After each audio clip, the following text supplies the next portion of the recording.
Got an exciting video ahead. Today, we're going to turn this piece of metal into this piece of metal.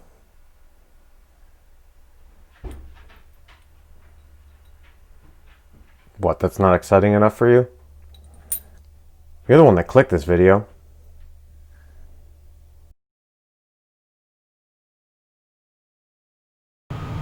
First thing we do, start off with some material. We grab some stock. We've got a saw upstairs.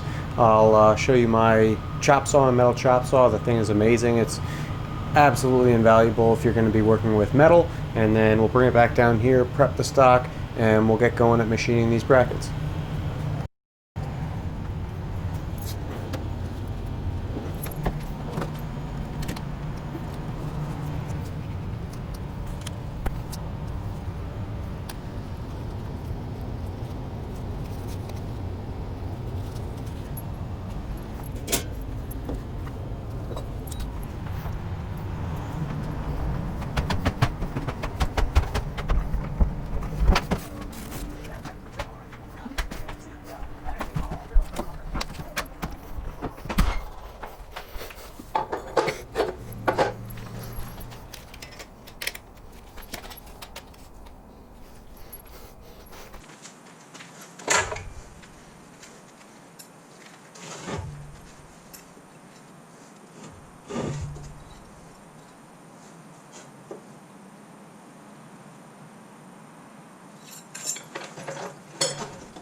We're going to start out here with the 63 millimeter face mill, and obviously we're going to have to run that at a low surface footage. So here we're dropping the machine down to low belt range. The high belt goes from about 1200 RPM up to the 3000 max rated RPM of the machine, but down at 1200 RPM there's next to no torque in the high belt range. With dropping it down to the low, we get from around 50 to 1300 RPM, so that's what we're going to use here.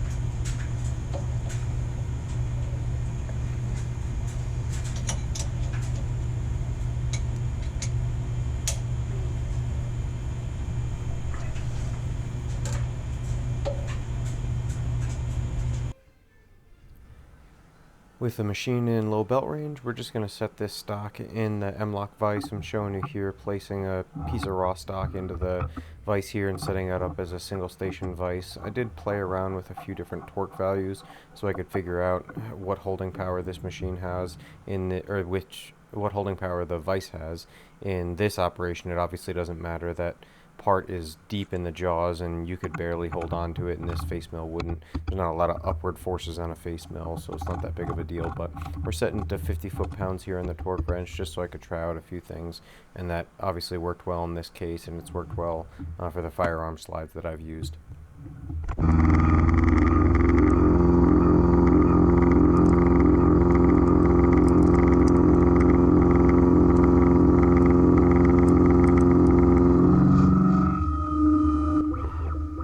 Play some of this in real speed and then some of it slowed down, or sped up. I know a lot of people like watching machining footage and raw footage of metal being cut away. I know I like it, but I also like watching some time lapse or fast forwarded, so I'm going to try to mix in the two of those and we'll see how it goes.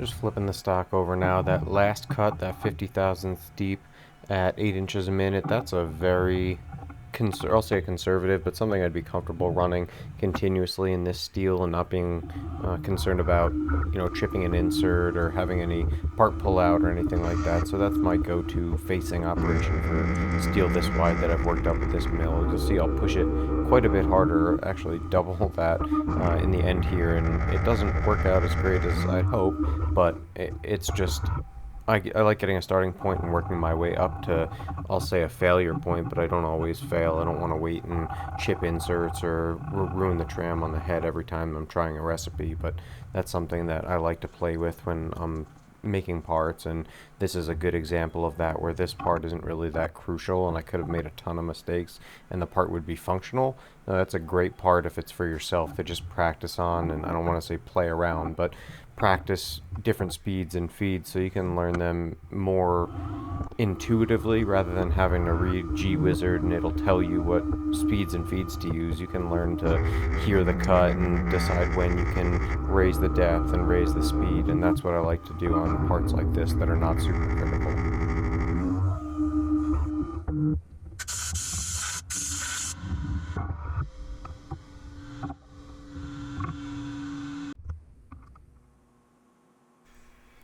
This can be a little bit dicey. There's a little bit of stick out here because I have so much in the jaws. I'm not worried about it, but I have a machinist square there that I use to square up the stock, and I'm just going to face the ends of the stock. This isn't to take it to length because the end mills in the first and second operation will do that, but it just makes sure I have a reference surface for the Heimer when I'm picking up the X work coordinate system and it's repeatable and not tapered or all uneven like that raw finish was.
Gonna measure the part here. This is for a starting point so that I know as I test these depths. This is the scene where I'm gonna come in and try some varying depths and see how hard I can push this face mill. I liked a starting point, and just to verify that the depths in the control gave me roughly what I ended up getting in real life. So that's your starting point for the thickness of the stock.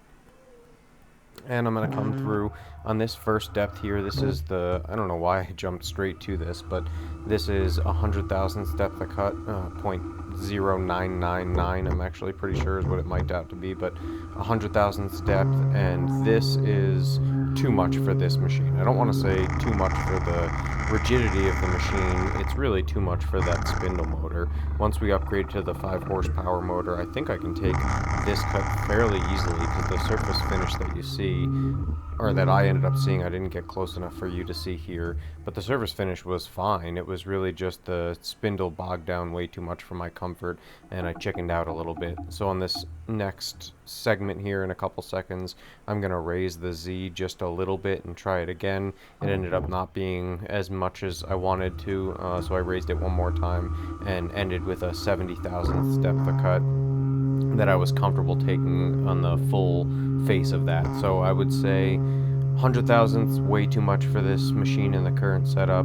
The 80 thousandths that I jumped to after that was okay, and it probably would have worked right here, but I ended up going to 70 thousandths, and that was perfectly fine. I could probably run that 70 thousandths deep and 8 inches a minute all day long. So I think it would be nice to see if I can get almost double that with the new motor. The 140 thousandths depth in this machine would be an awesome result. And you're going to see at the end of this facing path, I do go back and mic both ends of it, so you can see that I did take roughly 70 thousandths off in the full pass right here, and then you can see the 100 thousandths that I took off just on that one end until I chickened out.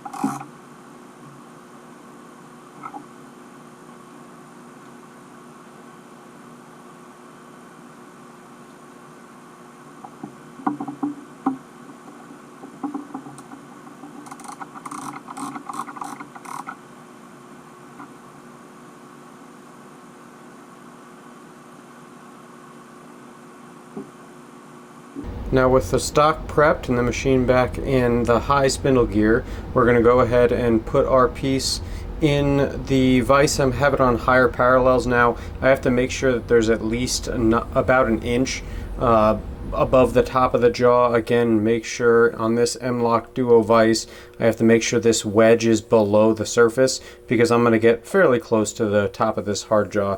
So I'm going to set the part in here, making sure that I have over an inch stick out on the top, and then I'm going to go ahead and set my work offsets. Now I'm on G54 for this part, and I'm going to make sure that I have the tool selected to the Heimer, and then just go around and verify that I am where my work coordinate system is on my CAD. So it's going to be centered in the X direction, it's going to be on the top face here, and then in the back. This is something that I never make a mistake on, and it's really important. Shit.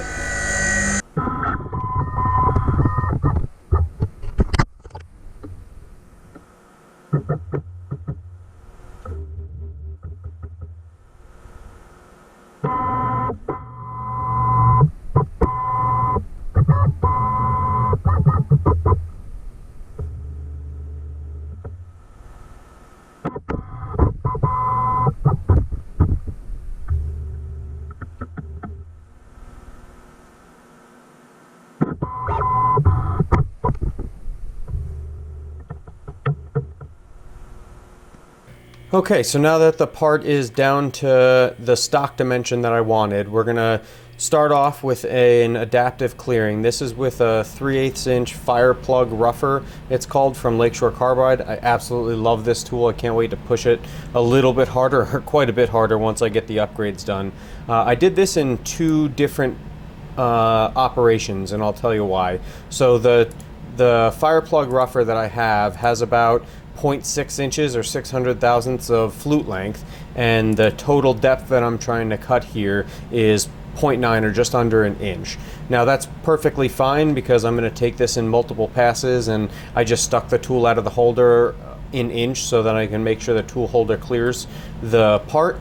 The problem that would cause is as I got below that 600 thousandths, the shank would start to rub on the top of the material here, and it's not something I wanted to deal with. So what I did here, and this is something that you can take away from this video if you haven't done it before, is I first machined this, and this comes down to just under 600 thousandths, so I have plenty of flute length to machine all of this away. And what I did was, once I moved down and wanted to rough away the rest of the stock, which will put the shank below the height of the stock, is when I'm gonna leave more material or have more stock to leave in this second operation than I did in the first. So this first operation I left 2.5 thousandths of radial stock, and in the second operation I left 5 thousandths radial stock to leave. And what that's going to do is push the tool further away at the bottom here and won't allow the shaft to contact the face of the material as I'm roughing it away.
Once I'm done with that and I have both of those operations done and all the material removed in bulk, I'm going to come back through with a 1/2 inch finishing end mill or a 4-flute end mill that has over 1 inch of flute length, and I can finish all of the surfaces, and then that mismatch in height from the 2 roughing passes will go away. So at first I come through and I machine away all of the major outside surfaces. So I come through and hit this outside profile, and then when I'm done with that, I come in with a second contour, and that contour is going to clean up the face here, and I did have to come a couple thousandths below this face just to make sure I cleaned it up all the way and to get it the right thickness, and then that cleans up this face as well as this face here, and I was really happy with the transition that I got between here. So the first contour path kept going along this line, and then the second one came in and started at that same point right there, and I really don't see any transition, so I'm happy with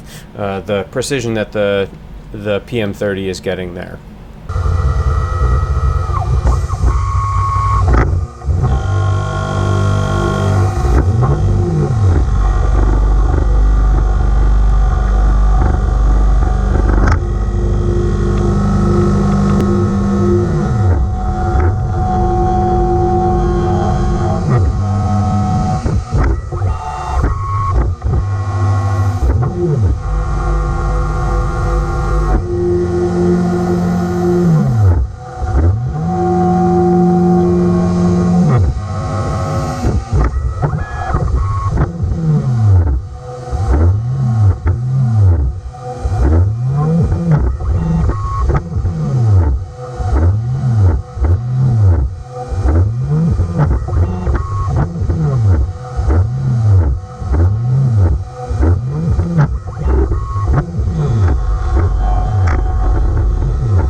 Once that's done and this face is all cleaned up all the way below this protrusion right here, I'm going to make this counter bore, or this hole for the pin to go through. And the way I did that was I started with a spot drill.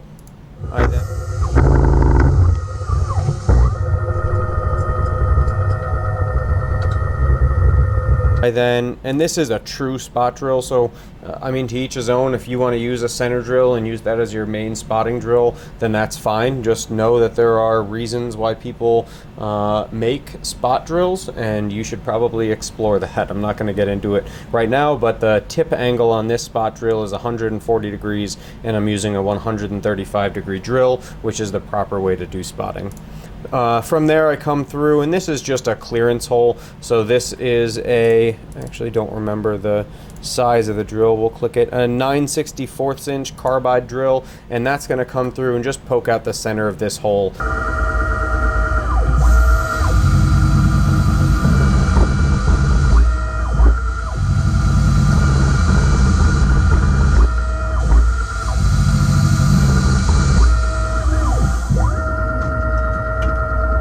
I was trying to get a pretty accurate dimension, or accurate circle here for that pin to fit through, so I had enough clearance that it could rotate, but it wasn't sloppy and it was fairly straight. So I decided to bore that with a 1/4 inch end mill. So that center hole just helps the face of this tool have a little bit more chip evacuation, and it's not cutting at 100% face contact as it's going down. I don't know if it was strictly necessary, and in the future on the last operation I also do that with this larger bore, and we'll see if that really made a difference or not. I don't think it did, but it was something that was easy and I decided to go through.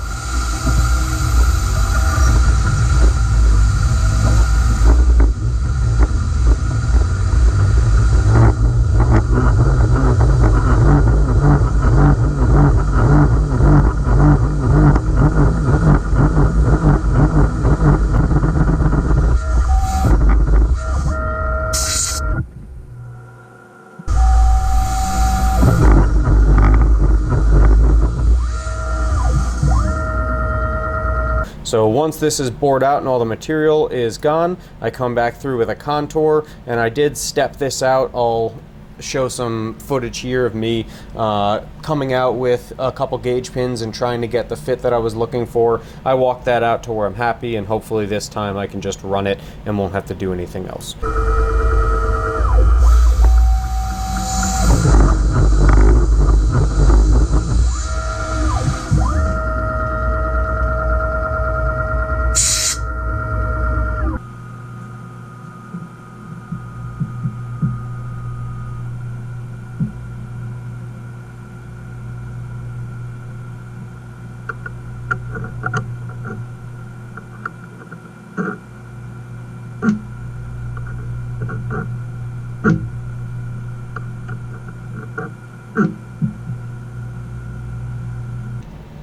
That leaves the part machined down to, we'll run a simulation here, turn the part off, and that leaves the part machined down to here.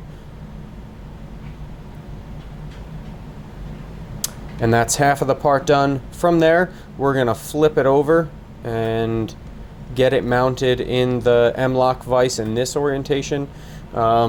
Past me would have spent a lot of time trying to come up with a creative fixture or milling some soft jaws to hold on to this reference surface.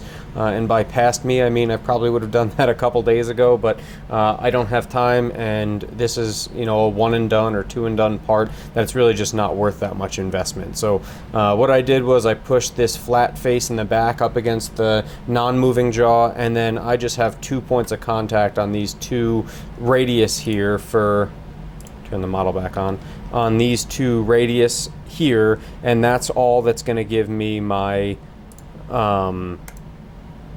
my holding power, is just these two faces right here. That turned out to be plenty. Obviously you want to take that into account, that you're not as rigid as you were on the first setup, but I really saw no reason to get crazy on a fixture for this when I had some parallel surfaces there.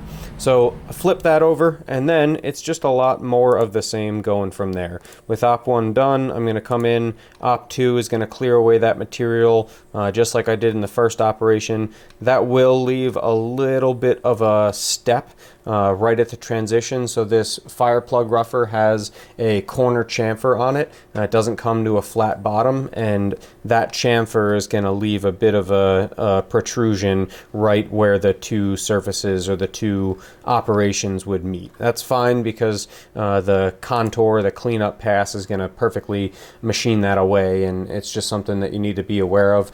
Tools all have different geometries. You have to be forward thinking with your tool selection and your heights to make sure that you're accounting for that. So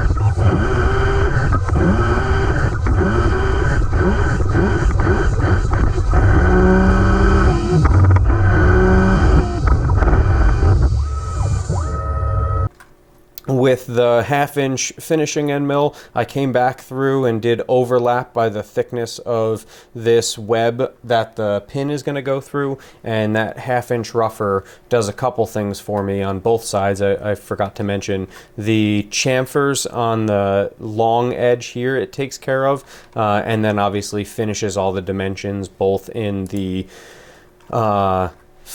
flat face of it as well as the sides here.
Now that this part is completely machined, and I did test fit that I had enough room to swivel that part on here and that I didn't need to widen any of these faces. Once that was done, I just swapped it over and put it flat on its back, and once that was done, came in on my tool number 13, which is that 140 degree spot drill.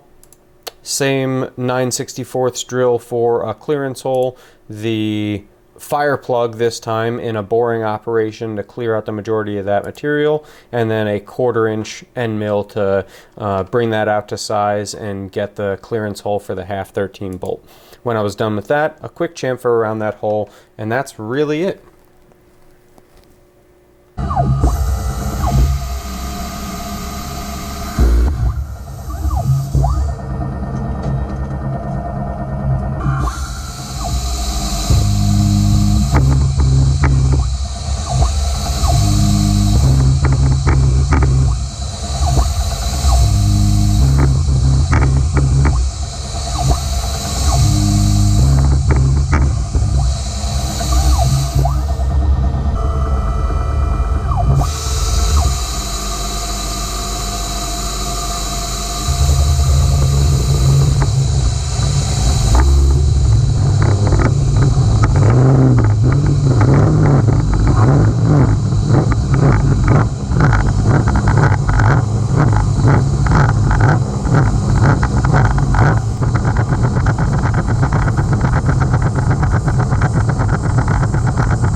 So I think I'm pretty happy with how these came out. We have one of these with the bracket mounted to it, and you can see how much clearance we have there. So there's going to be plenty of room for this to articulate as much as it needs to.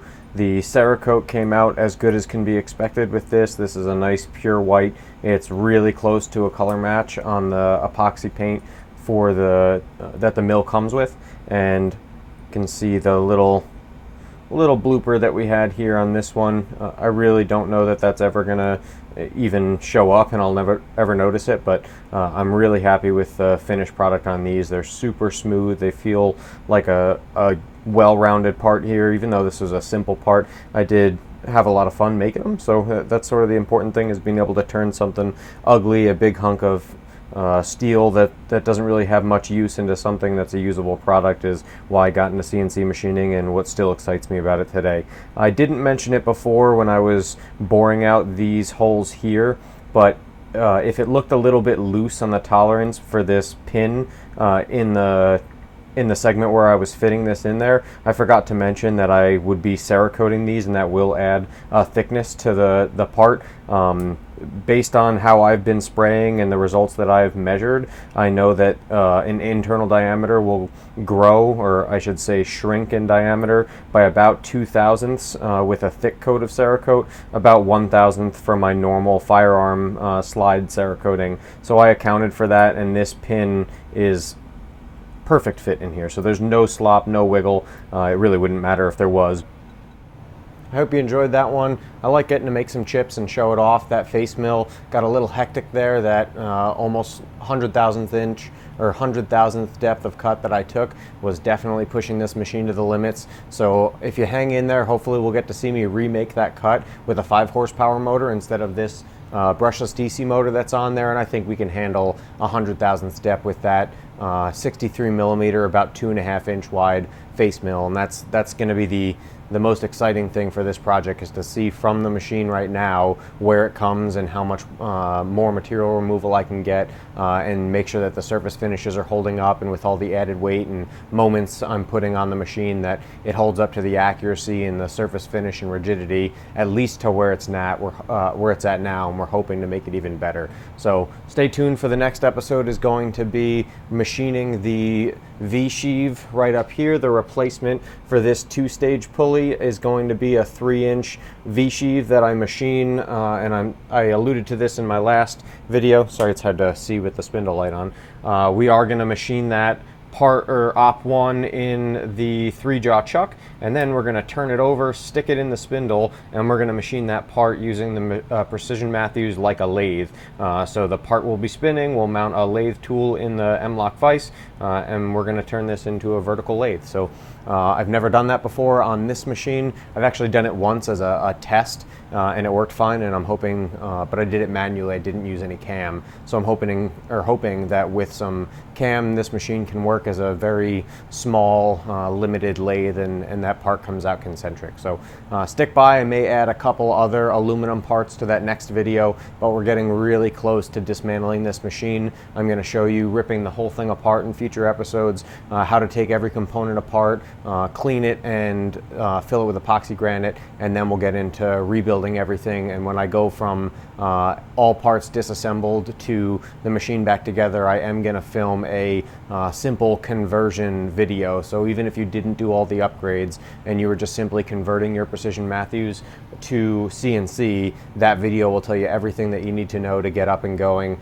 and you'll also get to see all the add-ons that I have, but the same steps will be true if you're just going ahead and converting the mill from manual to CNC. So thanks for stopping by, and hopefully this next video gets out a little bit in maybe a week or so. I have still had difficulty editing these videos. It takes me about as long to edit them as it does to machine the parts, so that's something I'm gonna get quicker at, and it'll help me produce content a little bit quicker for you guys. So thanks for watching again, and I'll see you in the next episode.